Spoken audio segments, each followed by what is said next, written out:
all the way from Midland, Texas to Dallas, 6-hour drive, yeah? Mm-hmm. He has massive herniated disc in his low back. He's done epidural steroid injections, didn't work. Physical therapy made it worse. Okay. And the surgeon said only 60% chance with surgery to help him. So he's here to see if Ringdinger will help him.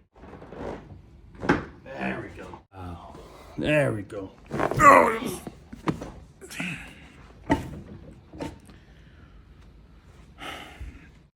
Yeah, it's not in the video, isn't it really?